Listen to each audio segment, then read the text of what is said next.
A lot of information has come out over the years about some of George Lucas's early ideas for Revenge of the Sith, and in a brand new interview with Daniel Logan, the younger Boba Fett from Attack of the Clones, he spilled the beans that in one of the early drafts for Revenge of the Sith, Boba Fett is the one who killed Mace Windu and not Palpatine. Logan said this: Mace was gonna come at Boba the way he did Jango, but because Boba had already experienced beforehand what had happened, I fly upside down. As I'm flying on my back with the jetpacks along the ground, I pull out Jango's blasters and I shoot him right between the stomach. And that's how Mace Windu was meant to die. I was sitting there at Lucasfilm making excited noises, and they're like, okay, we're holding you for a year. And I was like, okay, and I kept calling, is it my turn yet? But Logan says it wasn't meant to be. Now, while this admittedly does sound like a very exciting face-off, I think the emotional impact of the way Mace Windu did die in the final cut is more thematically in line with Anakin's turn to the dark side.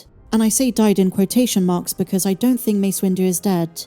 Both the maker himself, George Lucas, and Samuel L. Jackson, the wonderful actor who played Mace Windu in the prequel trilogy, agree that the character is still alive. And I was hoping for a showdown between Boba Fett and an 81-year-old Mace Windu in the Book of Boba Fett, but it just never happened. Nonetheless, Boba Fett appearing in Revenge of the Sith and being the one to kill Mace isn't as powerful as the way Palpatine took him out. As awesome as that kind of revenge would have been, it wouldn't have just been Revenge of the Sith, but Revenge of Boba Fett, for the way Mace Windu killed his dad in Attack of the Clones. It should also be mentioned though, a revenge plot was later explored in the Clone Wars series. It was earlier in the timeline to Revenge of the Sith, but it was powerful nonetheless. Boba Fett joined fellow bounty hunters Aurra Sing, Bossk, and Castus in a bid to kill the Jedi Master. He nearly succeeded, but failed, and later became one of the most reputable bounty hunters in the entire Star Wars galaxy.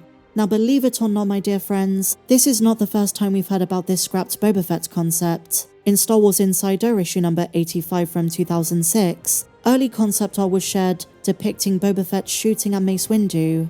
Imagine a scenario where the movie played out the way it did, but with one major difference. Are you threatening me, Master Jedi? Mace Windu bests Palpatine. This is something confirmed by George Lucas. Contrary to popular belief, Palpatine wasn't entirely faking it, he was bested. Anakin comes in, Mace Windu says, I'm going to end this, once and for all. And then Anakin asserts, you can't, he must stand trial.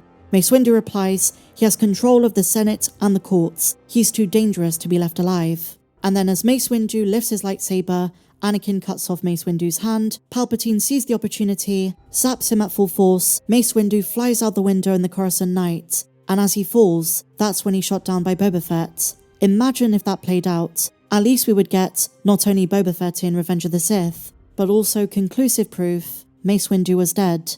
Can we be real for a moment? How in the world would a young Boba Fett stand any chance against one of the best duelists in the Jedi Order? Unless, like I said, Mace Windu was compromised. Boba shoots him after the fall. In this version of events, Boba Fett shoots him in the stomach.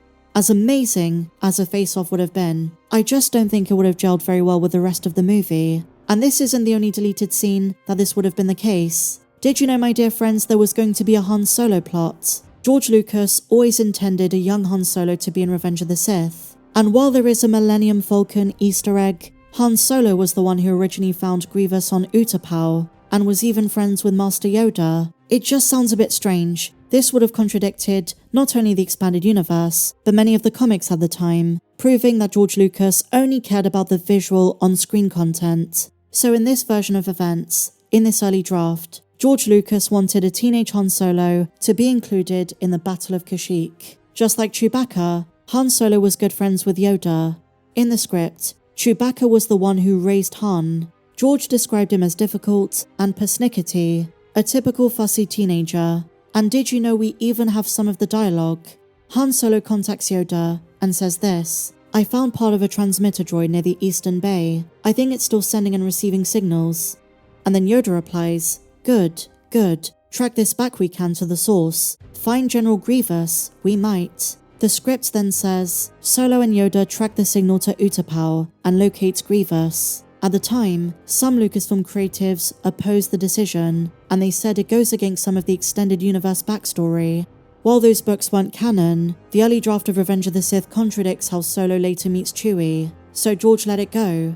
But before George Lucas sold Lucasfilm to Disney, he had a lot of plans for Han Solo, and when we're talking about scrapped concepts and deleted scenes for Han Solo, Boba Fett, it just reminds you of what could have been with Star Wars Underworld, or 1313.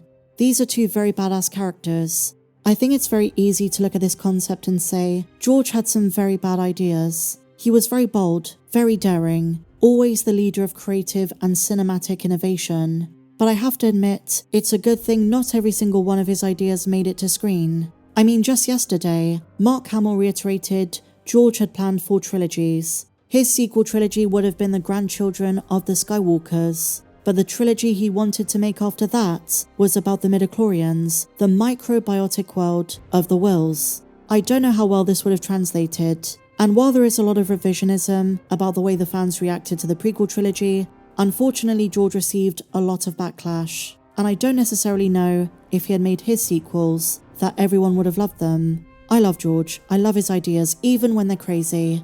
And years before Solo, years before the Boba Fett movie which turned into Book of Boba Fett on Disney+, there were so many plans for these two characters. And I think generally with Revenge of the Sith, we always talk about the 4-hour cut because there was so much footage that never made the final movie. I'm not just talking about deleted scenes, but ones that were never fully rendered and ones that never saw the light of day. An extended Order 66 sequence, Barriss Offee, Quinlan Vos. There was a Padme scene where she tries to kill Anakin on Mustafar. Some wild and crazy stuff. And one of my favourites, the Mustafar monster. And did you know Boba Fett was meant to undergo several changes, several iterations? And we often talk about Tamora Morrison's contributions, but Daniel Logan deserves a lot of praise. Not just for portraying him in Attack of the Clones and voicing him, but also for his passion for keeping the Boba Fett fandom alive. I'm a big Boba Fett fan, and by extension I love Jango Fett and Omega. And obviously a big shout out to the OGs. Rest in peace Jeremy Bulloch, and Mark Anthony Austin still has a wonderful presence in this fandom. And in light of some of the rumours in recent years, I think the future is bright if you're a fan of Boba Fett. Not just in the Mandoverse, I obviously would love to see Boba Fett come back in Mando and Grogu, or Ahsoka Season 2, but a while back there was a rumour we might be getting a Tales of the Bounty Hunters.